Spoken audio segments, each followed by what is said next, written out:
우리 이제 모든 회사나 소모임이나 그냥 좋은 게 좋은 거지. 그리고 사람들이 잘 안 넘어가요. 그 책임을 맡은 사람에게는 거기에 맞는 투명성을 요구합니다. 그게 바로 우리 전문 용어로 그 어카운터빌러티라고 얘기하는 거거든요. 책무성. 그 물어보면 대답해야 되는 게 굉장히 중요한 그 의무입니다. 너는 공인이잖아. 공인이라서 공적인 책임을 지고 있는데 국민이 물으면 당연히 대답해야지. 네가 무슨 결정을 했는지 국민들한테 보여야지. 굉장히 중요한 게 바로 이 저 책무성입니다. 어카운터빌러티, 투명한 그 의사결정이죠. 그리고 대답을 해야 되는 의무. 이게 점점 더 선진국으로 갈수록 중요해지고 필수적인 항목이 됩니다. 근데 우리 국회에서 예산을 정하는 과정에서 이런 별 이상한 제도가 있는 거죠. 소소위라고.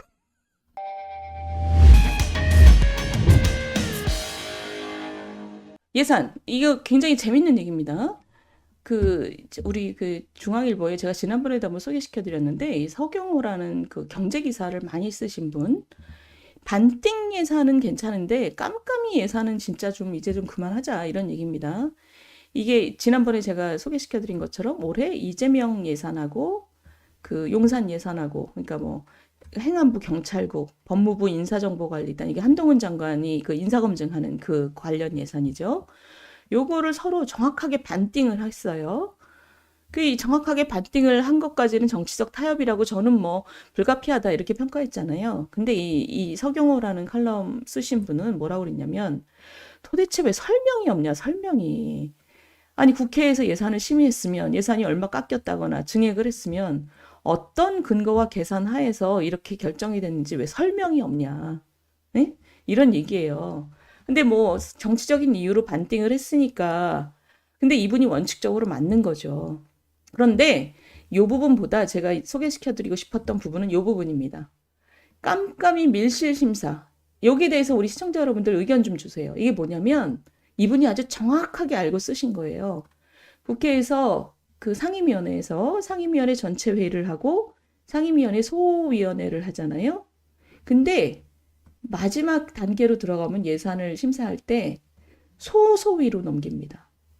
근데 문제는 뭐냐면 소소위는 그러니까 소위원회 안에 더 작은 단위죠. 소소위로 들어가면 기록을 안 남겨요. 회의록도 안 남겨요. 녹취록도 없고. 그러니까 녹취록, 그러니까 회의록, 어떤 식의 영상, 녹취록, 뭐 제대로 된 회의록 다 없습니다. 속기록도 없어요. 그러니까 완전히 문 닫고 하는 거죠. 그럼 거기서 무슨 일이 벌어지냐? 소소위에 들어간 사람들이 자기 예산을 막 늘리죠. 또는 자기 예산을 늘린다는 조건 하에서 정부 얘기를 들어주죠. 또는 자기 지역구 예산을 늘린다는 조건으로 여하고 야가 이제 타협을 하죠. 거래를 하는 거죠. 자, 이걸 어떻게 볼 것이냐입니다. 근데 이분이 굉장히 균형 잡히게 쓴 게 이거예요. 이 소소위 단계에서 보통 지역구 예산을 챙긴다. 이번에 들어갔던 나중에 증액이 됐던 이런 무슨 주요 도로들 이런 도로들이 다 50억씩 증액됐다. 사업의 성격과 규모가 각각 다른데 다 일괄 50억. 이게 뭐냐?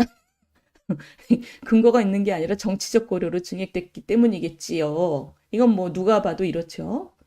이분이 지금 얘기하는 게 예산 심의의 투명성을 높이기 위해서 소소위 과정을 공개하자는 지적이 있다. 그런데 시민단체나 이익단체 압력 때문에 오히려 허심탄회하게 논의하는 분위기가 안 될 거라는 반론이 있다. 왜냐면 그 안에서 뭘 반대하거나 하면 나중에 그 시민단체한테 엄청 욕을 먹고 이럴 거 아니냐. 그 사람들이 겁이 나서 못할 거다. 자, 여기에 대해서 어떻게 생각하세요? 이분이 지금 두 가지 입장을 소개시켜 준 거예요. 이게 말이 되냐? 문 닫아놓고 아무런 기록도 안 남기고 국회의원들이 왜 문 닫고 하냐? 소소위라는 거 없애자. 그러니까 아니면 소소위를 하되 기록을 남기자라고 얘기하는 입장이 있는 반면 그렇게 되면 욕을 많이 먹을 게 걱정이 돼서 입을 못 열어서 아마 허심탄회한 얘기나 원활한 의사소통이 안 돼서 타협이 이루어지지 않을 거다라는 걱정이 있다. 여기에 대해서는 이제 시청자 여러분들 의견 어떠세요? 투명화해야 돼요? 제시카 선생님? 제시카 선생님 투명해야 돼요? 전재희 선생님도 무조건 공개해야 된다. 주식 선생님, 이게 바로 후진국 스타일이야. 투명해야 된다. 압도적으로, 압도적으로 지금 우리 시청자 여러분들은 문 닫고 하는 것을 반대하고 계세요. 그렇죠? 음. 그러니까 이분이 지금 이분도 사실 우리하고 똑같이 생각하는 거예요. 그런데 반론의 기회를 준 거죠. 뭐냐면 허심탄회하게 논의하는 분위기가 안 될 거라는 반론도 있다라고 소개만 했지. 저는 이분도 그 위쪽에 가까운 의견이라고 생각을 합니다. 근데 우리 시청자 여러분들은 거의 100% 투명성을 요구하고 있습니다. 바로 이겁니다. 저는 사회가 변하고 시대가 변하고 있다고 생각을 해요. 그 예전처럼 국회의원들이 국민들보다 한 단계 위에 있는 사람들도 아니고 그 사람들의 판단이 무조건 맞을 거라고 기대도 안 합니다.